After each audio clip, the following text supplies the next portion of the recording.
When did this all translate into us being the sickest country in the world? 1901 it began. It actually began at 3 o'clock in the afternoon, Monday, September 4th, 1882. We'll get to that in a minute. But in 1901, something very dramatic happened. A product was invented to be a machinery lubricant called Krisco. See, Procter and Gamble didn't invent Krisco. They did not invent hydrogenated oils. The process of fat hardening was invented in 1901 by Wilhelm Norman, another German chemist working on a machine oil factory, trying to find a cheap replacement for machine oil, which is made from suet, which is beef fat, and they couldn't get it. Well, he came up with using cottonseed oil and our corn oil that had a copper cofactor, and then they bubble hydrogen through it and boil it and all this kind of stuff, and they would get Krisco. And Procter and Gamble recognized they could make a lot more money selling it as food than they did as a machinery lubricant. But they couldn't go against the butter and the cream and the lard that people have been using for hundreds and hundreds and hundreds of years. So how did they do that? They hired a guy by the name of Ancel Keys.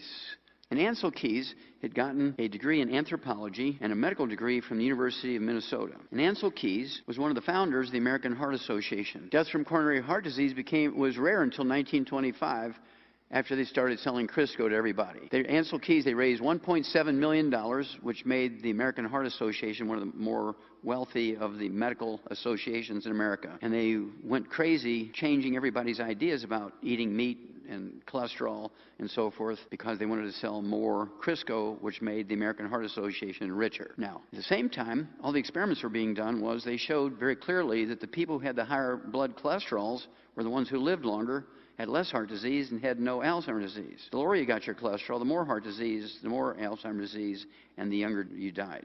So it boils down to personal ambition, bad science, politics, and bias derailed nutrition policy over the past half-century and caused America to be the sickest country. Because the American Heart Association wanted the money, they would buy great ads like this. They made them almost Norman Rockwell pictures, made to help take the fat worry out of good eating.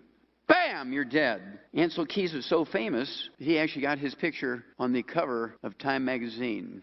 And this was 1961. Dr. Ancel Keys, father of the low saturated fat and high oil diet, and drove Krisco as a replacement for butter and lard. He's the one who killed America. Time magazine, December 2008. The sorry state of American health. You have to appreciate, we spend more money for health care than all of the 204 nations of the world combined. We spend more money each year than 204 nations. We rank 92nd in healthfulness. There's 91 other nations whose peoples are healthier than us. We rank 60th in longevity. There's 59 other nations whose peoples live longer than us. And God forgive us, we rank 41st in live births and first-month survivability of our babies. In this article, they say our children will be the first generation who do not live as long as their parents because of Ancel Keys.